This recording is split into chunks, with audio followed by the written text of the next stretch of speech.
సాయిరామ్. ఇంట్లో అంతా బాగుంది, కానీ పెళ్ళిళ్ళు మాత్రం అసలు కుదరట్లేదు.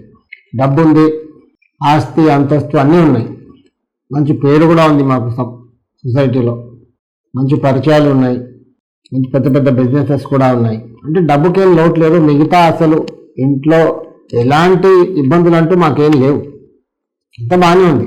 కానీ పిల్లల పెళ్లి విషయానికి వచ్చేసరికి చాలా కష్టంగా అవుతుంది. చూస్తున్నాం, కుదరట్లేదు. కుదిరిని మాట్లాడుకునేప్పుడు ఎక్కడో ఒక దగ్గర విడిపోతున్నాయి. కట్న కానుకలు ఇంకేదేదో, లేకపోతే కంపాటిబిలిటీ, అబ్బాయి నచ్చాడు లేదా అమ్మాయి నచ్చింది కానీ కంపాటిబిలిటీ కరెక్ట్గా లేదు, ఇంకా అయిపోయింది, ఫిక్స్ అయిపోతుంది అన్న సమయానికి కొన్ని అలా జారిపోతుంది. ఎన్నో చూస్తున్నాం. సాధారణంగా పెళ్ళి అంటే కొన్ని సంబంధాలు చూస్తాం, ఒకసారికి అయిపోదు. కానీ ఇది ప్రతిసారి ఇలాగే అవుతూ వస్తుంది. మొదటి అమ్మాయి పెళ్ళి అలాగైంది, అబ్బాయి పెళ్ళికి అలాగైంది, పుట్టాడు అమ్మాయి, మూడో సంతానం. చాలా కష్టంగా జరుగుతుంది. అప్పుడు ఏదో మొదటి అమ్మాయి కొన్ని ఏదో మార్పులు చెప్పారు, పూజలు చెప్పారు, చేసినా ఏదో కష్టంగా జరిగింది. అబ్బాయి కూడా అలాగే కష్టంగా జరిగింది. ఈ అమ్మాయికి మూడో దానికంతా చాలా ఇబ్బందులు అవుతున్నాయి. కారణం ఏంటో అసలు అంతుపట్టట్లేదు. అంటే ఇది చాలామంది సమస్య అండి, ఏదో ఒక్కరితో కాదు, చాలామంది ఇలాంటి ఇబ్బందులతో బాధపడుతూ ఉన్నారు.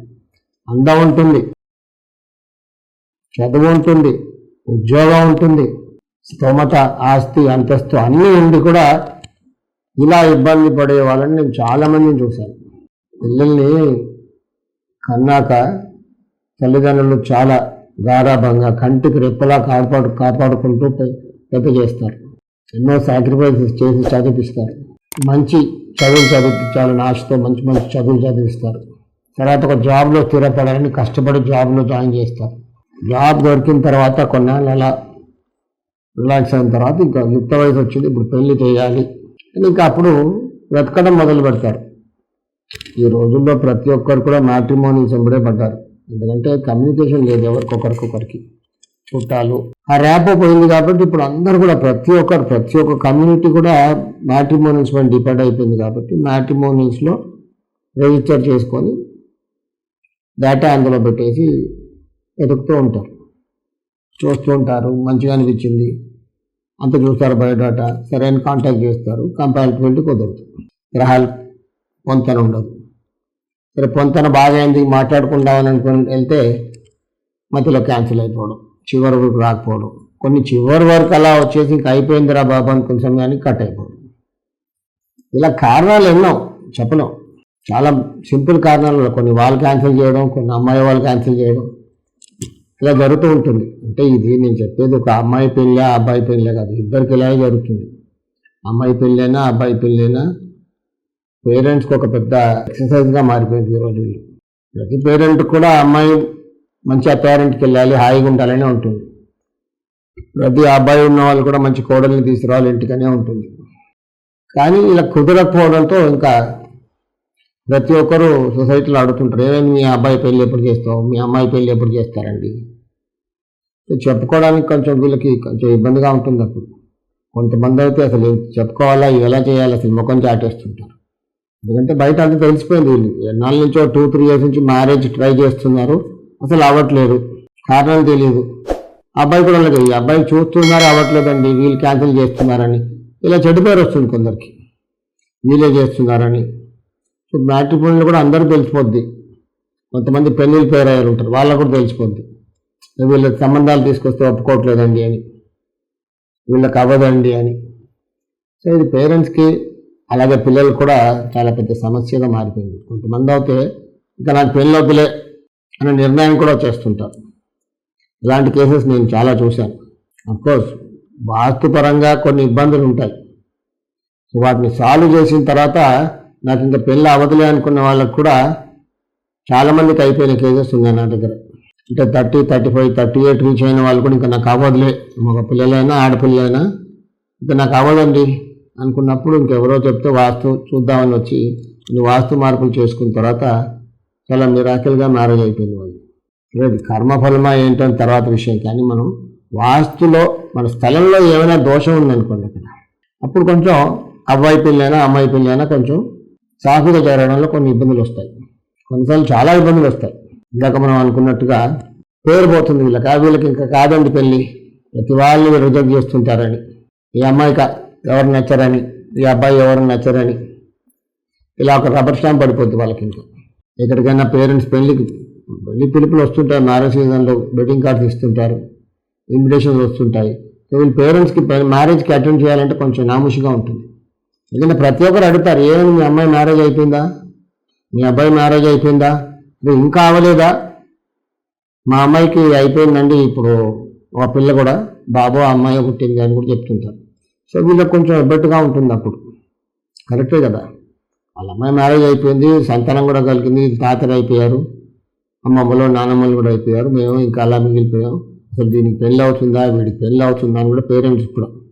దాంతో పిల్లలకి ఇంకా ఎక్కడికైనా ఫంక్షన్కి వెళ్ళాలంటే కూడా వాళ్ళకు కూడా ఇబ్బంది, చాలా ఇన్సెంట్గా డిఫరెన్స్గా ఫీల్ అవుతుంటారు. ఇలా జరిగేప్పుడు అంటే ఒక్క ఫ్యామిలీ ప్రాబ్లం కాదండి, ఈ రోజుల్లో ప్రతి ఫ్యామిలీ ఇలా జరుగుతుంది, చాలా కేసెస్ వస్తుంటాయి. నన్ను అడిగితే ఏమంటారంటే చాలా సింపుల్ సొల్యూషన్ దీనికి. అది చేసిన తర్వాత చాలా మిరాకిల్గా మ్యారేజ్ అయిపోయాయి. ఇంకా అవ్వదు నాకు మ్యారేజ్, ఇంకా లైఫ్లో మ్యారేజ్ అవ్వదు అనుకున్న వాళ్ళకు కూడా చాలా మిరాకిల్గా మ్యారేజ్ జరిగిపోయాయి. దీనికి కారణం చెప్తాను, జాగ్రత్తగా వినండి. ఆడపిల్లల మ్యారేజ్కి పోతే మన దక్షిణ ఆగ్నేయంలో ఏమైనా దోషం ఉందా అని చెక్ చేసుకోవాలి.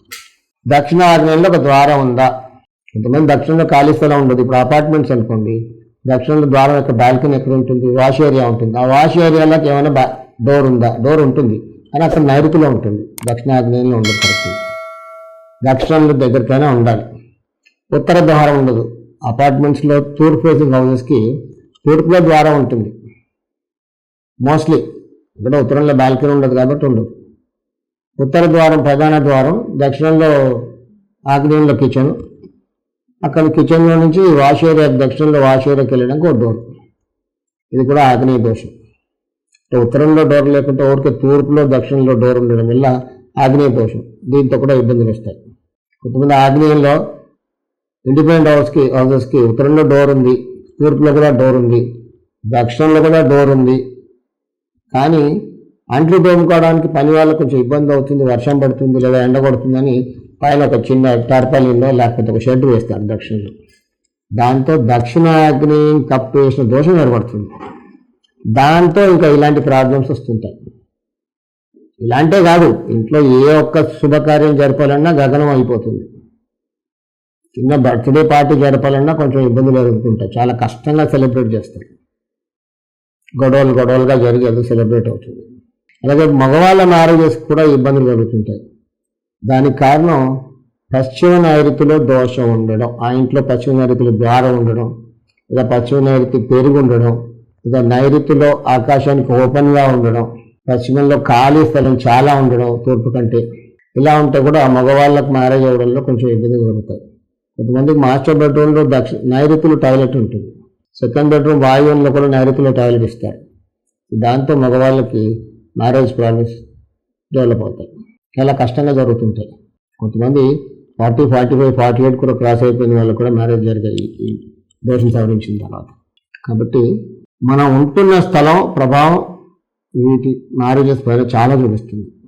వాస్తు అంటే చాలామంది ఏమనుకుంటారు, డబ్బు గురించే వాస్తు, డబ్బు రావట్లేదు, డబ్బుకు కాస్త కష్టం అవుతుంది అన్నప్పుడు వాస్తు పాటించాలి అనుకుంటారు. వాస్తు అంటే యాక్చువల్లీ వాస్తు అంటే ఏంటి, మన స్థలం. మన స్థలంలో ఎన్ని ఉంటాయి, పంచభూతాలు ఉంటాయి, మనకు కనబడిన ఎన్నో రేస్ కూడా ఉంటాయి.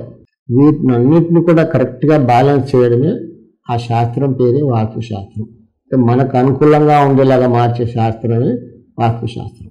సో ఈరోజు టాపిక్ ఏంటంటే, మనం మ్యారేజ్ గురించి మాట్లాడుతున్నాం కాబట్టి ఎక్కడ దోషం ఉంటే ఆడపిల్లల మ్యారేజ్ జరగదో ఇందాక నేను చెప్పాను, దక్షిణ ఆగ్నేయం. అలాగే మగవాళ్ళకి ఎక్కడ దోషం ఉంటే మ్యారేజ్ జరగదో అది కూడా చెప్పాను. ఏంటంటే పశ్చిమ నైరుతి. ఈ రెండు కానీ మనం సవరించుకున్నాం అనుకోండి, చాలా మిరాకిల్గా మ్యారేజ్ జరిగిపోతాయి. ఈ వీడియో మీకు నచ్చినట్టు అయితే సబ్స్క్రైబ్ చేయండి, షేర్ చేయండి, కామెంట్ కూడా పెట్టండి. మీకు ఏమైనా సందేహాలు ఉంటే కామెంట్స్ పెడితే ఆ కామెంట్స్ పైన నేను ఒక వీడియో చేయడానికి ప్రయత్నం చేస్తాను. మీకున్న డౌట్స్ పైన నేను ఒక వీడియో చేసి మాట్లాడాను అనుకోండి, ఇలాంటి డౌట్సే మిగతా వాళ్ళకు కూడా ఉంటాయి వీడియో చూసే వాళ్ళకి. సో వాళ్ళ డౌట్స్ కూడా మీరు క్లియర్ చేసిన వాళ్ళు అవుతారు. కాబట్టి డెఫినెట్గా కామెంట్స్ పెట్టండి. సాయి రక్ష. ఒక శుభవార్త త్వరలోనే ప్రారంభం. ఒక అరుదైన విలువైన అవకాశం. గృహిణులకు, బిగినర్స్ మరియు సీనియర్ సిటిజన్ల కోసం లైవ్ ఆన్లైన్ విశ్వకర్మ వాస్తు క్లాసెస్. పుస్తకాల వాస్తు కాదు, నిజ జీవితంలో పనిచేసే సాధారణ ఆచరణాత్మక నివారణలు. గత 40 సంవత్సరాలుగా ఫుల్ టైం కన్సల్టెంట్ గా లైవ్ టీవీ ప్రోగ్రామ్స్ ద్వారా వేలాది కుటుంబాల జీవితాల్లో మంచి ఆరోగ్యపరమైన మార్పు తీసుకొచ్చిన వాస్తు యోగి శ్రీ కెఎల్ విశ్వకర్మ గారి చేత 21 రోజులు లేదా 4 వారాల లైవ్ ఆన్లైన్ క్లాసెస్. గృహిణులకు సులభంగా అర్థమయ్యే విధానం, బిగినర్స్ కి స్పష్టమైన వివరణ, సీనియర్ సిటిజన్లకు అనువైన క్లాసులు, ప్రశ్నలు సమాధానాలు లైవ్ లోనే. సర్టిఫికేట్ కూడా ఇవ్వబడును. మీ ఇంటి శాంతి, ఆరోగ్యం, సంపదకు వాస్తు ఎలా సహకరిస్తుందో ఇప్పుడే తెలుసుకోండి. ఆసక్తి ఉన్నవారు వెంటనే 9848045677 వాట్సాప్ నెంబర్కి కాల్ చేసి రిజిస్టర్ చేసుకోండి.